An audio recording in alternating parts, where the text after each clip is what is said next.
Bonjour Antonia. Bonjour Caroline. T'as toujours voulu faire rire? J'ai toujours voulu faire rire, j'ai su que ce serait mon métier quand j'ai eu 18 ans. 18 ans, qu'est-ce qui s'est passé?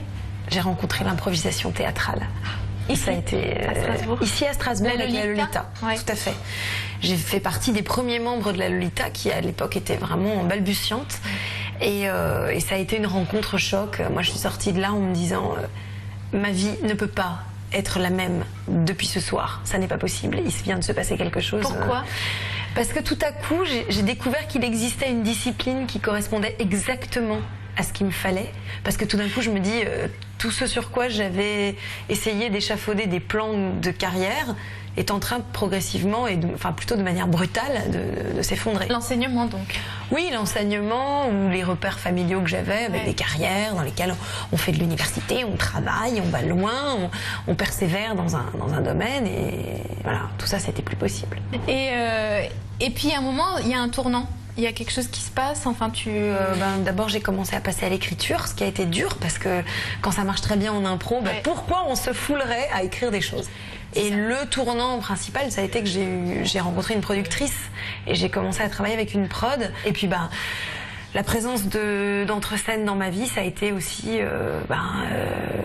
quelqu'un qui fait du lobbying, qui me présente à des gros festivals, qui me permet d'y arriver en confiance, de gagner un très gros festival, et puis après ça de me dire vas-y, présente-toi, on ne demande qu'à en rire, si tu réussis ça sera chouette, puis si tu réussis pas c'est pas grave. Et t'as réussi? Avec moins d'1 an de participation dans l'émission, avoir gagné le Prime, le dernier Prime Time, pour moi c'était une énorme surprise avec un sujet super difficile en plus. T'as envie de continuer? T'as envie de... Parce que c'est pas censé être une finalité, c'est censé être un tremplin. Oui, mais en fait, justement, c'est un peu ça qui est paradoxal avec cette émission. C'est qu'à la fois, on n'est pas censé y rester parce que c'est un tremplin, et en même temps, ça devient une drogue. C'est-à-dire qu'on sait que c'est pas bon pour la santé. On sait que c'est super toxique et qu'en général, à partir du moment où on a un sujet en main, on pollue notre environnement pendant les semaines qui suivent jusqu'à ce que le sketch soit passé. Pourquoi? Parce que tu penses plus qu'à ça? On pense qu'à ça. Moi, je pense qu'à ça. Je me réveille avec le thème, je me couche avec le thème, je me réveille la nuit avec le thème en tête. Je prends des notes au milieu de la nuit parce que tout d'un coup, au milieu de mes rêves, il y a un truc qui me vient. Le matin, je me lève et je regarde le truc, je dis qu'est-ce que c'est que cette connerie que j'ai écrit? Ça veut dire quoi? Je comprends rien. Mais je veux dire, est-ce qu'il n'y a pas un moment où on oublie un peu d'où on vient, on oublie Strasbourg?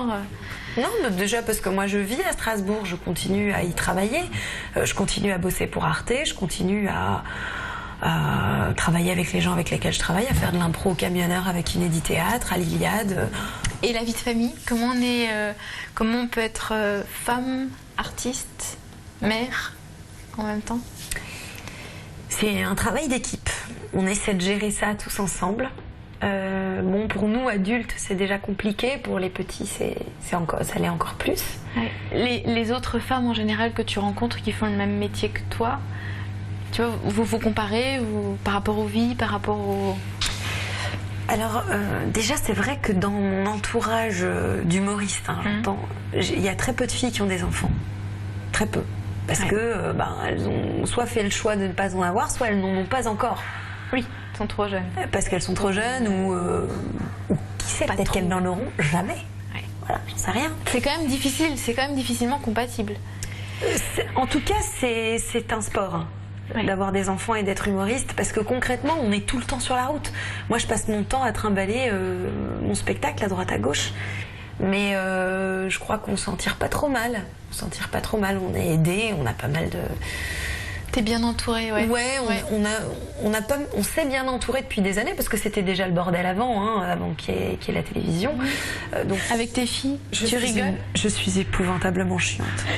Vraiment là, moi, tout le monde me disait toi tu seras une maman rigolote et tout. Non, je suis pas vraiment comme ça. Non, moi je suis très logistique, bouffe, courses, vêtements, s'occuper de l'ordre de la chambre, des choses comme ça. Je suis pas très marrante, non. C'est un de mes grands regrets. C'est vrai? Ouais, non, mais si, j'aimerais bien être un peu décontractée à la maison. Mais t'as aussi une vie qui fait que t'es obligée à un moment donné d'avoir un peu d'ordre dans ta tête pour arriver à tout assumer, parce que sinon ça partirait dans tous les sens. Mais j'essaie en tout cas de ménager des petits moments mais ça demande un effort. Ah ouais. Des petits moments de allez, hop, on va faire de la trottinette, on y va. On laisse le bazar à la maison, on s'en fout, on va bouffer au McDo, on va faire des trucs qui sont complètement à contre-courant de ce que je suis, mais allez, on y va. Ça fait du bien. Ouais, ça fait du bien. Ouais. Puis c'est un travail d'équipe, hein, quand je disais ça tout à l'heure.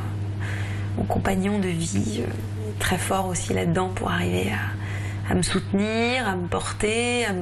C'est mon premier fan, et puis c'est lui